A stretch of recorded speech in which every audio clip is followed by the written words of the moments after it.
Janata party senior నాయకులు అధికార ప్రతినిధి రవికిరణ్ గారు గుడ్ ఈవినింగ్ అండి. Good evening sir. సో మొత్తానికి ప్రతి శాఖలోనూ వైఎస్ఆర్ కాంగ్రెస్ పార్టీ అవినీతి బయటపడుతుంది అనే ఆరోపణలు పెద్ద ఎత్తున వస్తూ ఉన్నాయి. ఇప్పుడు శివశంకర్ గారు, తమ్మిరెడ్డి శివశంకర్ గారు ఒక కీలకమైన వ్యాఖ్య ఒకటి చేశారు. వాళ్ళు రూపాయి మనుషులు కాదు, వాళ్ళ కోట్ల మనుషులు, వాళ్ళ అవినీతి కోట్లలో అందుగలది ఇందు లేదంటానికి లేదు, ప్రతి దాంట్లో కూడా కోట్లలోనే అవినీతి అన్నారు. సో ఏం జరుగుతూ ఉంది రవికిరణ్ గారు? బ్రహ్మనాయుడు గారు, ముందుగా మీకు తోటి ప్యానలిస్టులకి ప్రైమ్ ఇన్వెస్టర్లందరికీ శుభ సాయంత్రం అండి. మనం రాజశేఖర రెడ్డి గారి పరిపాలన తర్వాత ఏ రకంగా ఐఏఎస్ అధికారులు, కొంతమంది ఐపీఎస్ అధికారులు ఏ రకమైన దుస్థితి వాళ్ళయ్యారు మనం చూసాం.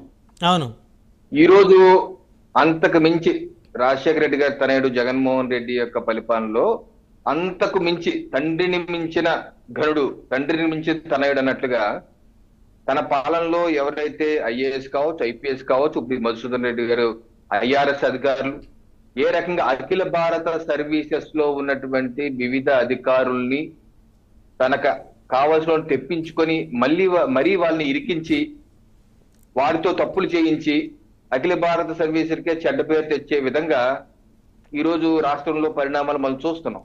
అవును, ఎప్పుడు లేని విధంగా ఇన్ని ఫైళ్లు దగ్ధం. నాకు తెలిసి పుట్టి పెరిగాక, నాకు కొంచెం ఊహొచ్చాక, కొంచెం రాజకీయ అవగాహన వచ్చాక ఏ ప్రభుత్వం అన్నా అడపాకుడు జరుగుతుంటాయి. సెక్రటేరియట్ లో ఏదో సెక్షన్ లో షార్ట్ సర్క్యూట్ అయిందని ఏ ప్రభుత్వం మారినప్పుడు కొంచెం జరుగుతుంటాయి. కానీ ఇలాగా ఒక డజన్ వరకు ఏ శాఖకి పరిమితం కాకుండా ఆఖరికి పొల్యూషన్ కంట్రోల్ బోర్డు, మైనింగ్ శాఖ, ఇరిగేషన్ శాఖ, ఆఖరికి తిరుమల తిరుపతి దేవస్థానం ఇంజనీరింగ్ సెక్షన్ కూడా ఫైల్ దగ్ధమైపోతున్నాయి. రెవెన్యూ సెక్షన్ లో కూడా దగ్ధమైపోతున్నాయి. ఏంటి దగ్ధాలు, ఏంటి ఇంత దారుణం? ప్రకృతి విపత్తా లేకపోతే ప్రభుత్వ అధికారులు తలపెట్టిన ముప్ప? ఏ రకంగా అవినీతి వేళ్ళూరుకుపోయింది. పై స్థాయే కాదు, కింద స్థాయి అధికారులు కూడా ఇన్వాల్వ్ చేసే విధంగా ఏ రకంగా ఇప్పుడు పై స్థాయి అధికారులు మనం మార్చాం. ఐఏఎస్ ఐపీఎస్ ప్రభుత్వం మార్చింది. అయినా సరే ఈ దగ్ధాలు నిన్న మొన్న కూడా జరుగుతున్నాయంటే, వారానికి ఒకటి రెండు జరుగుతున్నాయంటే కింద స్థాయి అధికారులు ఇంకా వాళ్ళతో టచ్ లో ఉండి ఆయన పట్టుకుంటే మన పేక మీద కూడా వస్తారని చెప్పేసి వాళ్ళు సహకరిస్తూ షార్ట్ సర్క్యూట్ పేరు మీద లేదా చెత్త కుండీలు పడేసి ఉంటున్నాయి. చెత్త కుండీలు పడేసి ఉంటున్నట్టు కరకట్ట మీద కాలుస్తున్నారు తీసుకెళ్లి. ఎక్కడ అదేంటంటే ఈ జిరాక్స్ కాపీలు అంటాడు.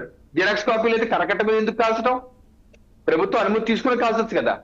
అంటే ఏ రకంగా చూడండి, ఎప్పుడు లేని విధంగా దౌర్భాగ్యంగా అఖిల భారత సర్వీసులను భ్రష్టు పట్టించేశారు, కేంద్ర స్థాయి అధికారులను భ్రష్టు పట్టించేశారు.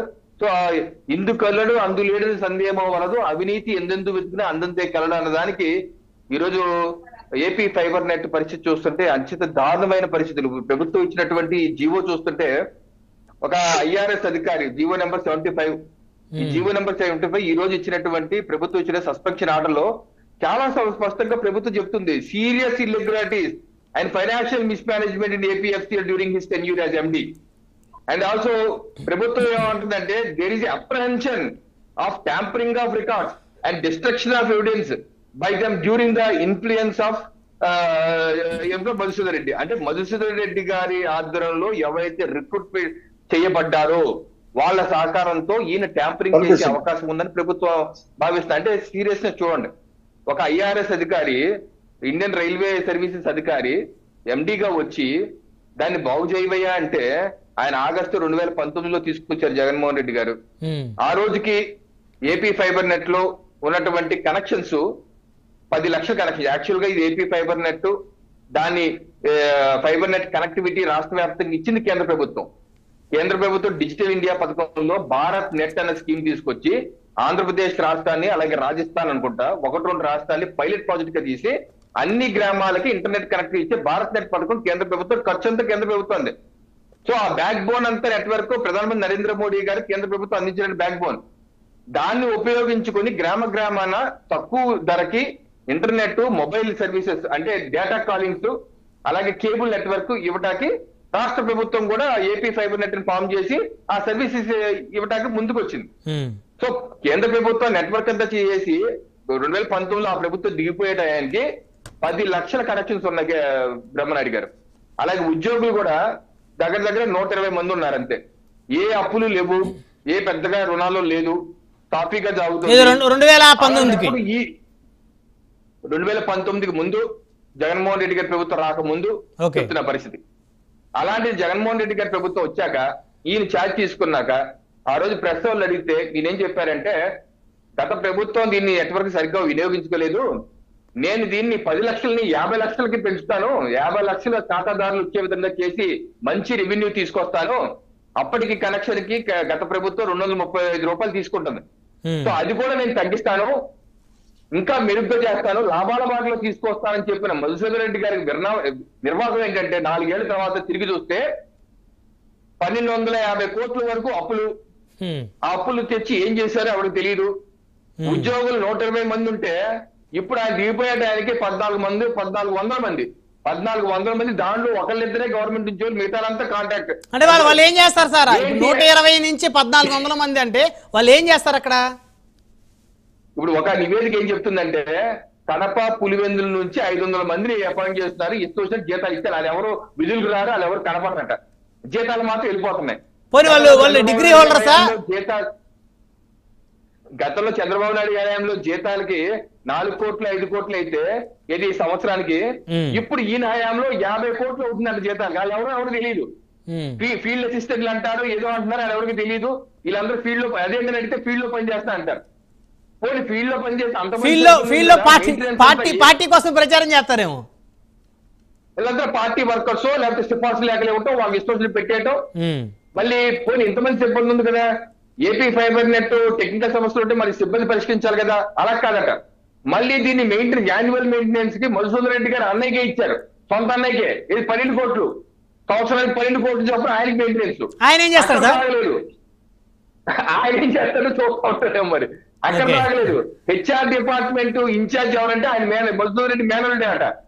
మధుసూదన్ రెడ్డి మేనల్డే హెచ్ఆర్ డిపార్ట్మెంట్ ఇన్ఛార్జ్ అట. ఆయన ఏం చేస్తాడు? పైపెచ్చు అది మా మామయ్య చూస్తూ ఉంటాడేమో, మా వాళ్ళు చూసుకుంటా ఉంటారేమో, చూసుకుంటా ఉంటారేమో, మనకు తెలీదు. పైపెచ్చు ఏం చేశాడు, నేను 10 లక్షల కనెక్షన్లు 50 లక్షలు పెంచుతానన్న వ్యక్తి 5 లక్షల లోపలికి తీసుకొచ్చేసాడు. 5 లక్షల లోపల కనెక్షన్ తీసుకొచ్చేసాడు, కనెక్షన్లన్నీ పోయినాయి. ఇదో పెద్ద కుంభకోణం. ఏంటా కుంభకోణం? ఈ మధ్య విచారిస్తే ప్రాథమికంగా వస్తున్నటువంటి అనుమానాలు ఏంటంటే, కింద స్థాయి ఏదైతే డిస్ట్రిబ్యూటర్లు లేకపోతే కింద స్థాయి ఏదైతే కేబుల్ ఆపరేటర్ ఉంటారో, జనరల్ గా ఏంటంటే వాళ్ళందరూ డబ్బులు వసూలు చేసి ఏపీ ఫైబర్ నెట్ ఖాతాలో డబ్బులు వేస్తారంటండి, అలా వెళ్ళిపోతుందంట. అయితే 2022 డిసెంబర్ లో ఏం చేశారంటే, ప్రీపెయిడ్ యాప్ అని ఒక యాప్ తీసుకొచ్చారండి మధుసూదన్ రెడ్డి గారు. ఏం చేశారంట, ఈ యొక్క డిస్ట్రిబ్యూటర్లు అందరినీ మీరు యాప్ లో కట్టండి, బ్యాంక్ లో కాదన్నారట. తీరా చూస్తే యాప్ లో డబ్బులు కడుతున్నారు, ఈ యొక్క డిస్ట్రిబ్యూటర్లు అడుగుతుంటేనేమో మేము 10 లక్షలు కడుతున్నామండి డబ్బులు అంటున్నారు. ఫైబర్ నెట్ కి మాత్రం వెళ్ళేది 4 లక్షల డబ్బులు కనెక్షన్ డబ్బులే, 5 లక్షల కనెక్షన్ డబ్బులే వెళ్తున్నాయి. అంటే ఈ యాప్ కు ఉన్నటువంటి లింక్ అయినటువంటి బ్యాంక్ అకౌంట్ ఏదో చెక్ చేయాల్సిన అవసరం ఉంటుంది. అదే ప్రాథమిక విచారణ ఏం తెలియదంటే, ముంబైకి సంబంధించినటువంటి బ్యాంక్ ఖాతాలో కనెక్షన్లు పోయినాయి అని అధికారికంగా చెబుతూ ఆ డబ్బుల్ని ముంబైకి సంబంధించిన బ్యాంక్ ఖాతాల్లో ట్రాన్స్ఫర్ చేసేసారంటే ప్రాథమికంగా దర్యాప్తు వర్గాలు తెలిసినాయని చెప్పి మనకు వస్తున్నటువంటి సమాచారం. అంటే అఫీషియల్ గా నువ్వు 5 లక్షల కనెక్షన్ అని చెప్తూ అన్అఫీషియల్ గా 10 లక్షల కనెక్షన్ డబ్బులు తీసి దానిలో సగం తినేసి సుమారుగా 300 కోట్లు వరకు గత 2 ఏళ్లలో మెక్కేశారని చెప్పేసి ఆరోపణలు. అంటే ఇంత భయంకరమైనటువంటి ఆరోపణలు ఉన్నాయి. తప్పనిసరిగా దీన్ని డిపార్ట్మెంటల్ వైజ్ గా ఆధారాలు పట్టుకుని బ్రహ్మనాయుడు గారు ఈ రోజు చాలా చెప్తున్నావు కాదు, తప్పనిసరిగా ఆధారాలు పట్టుకుని చట్టం ముందు పెట్టి శిక్షించాలి.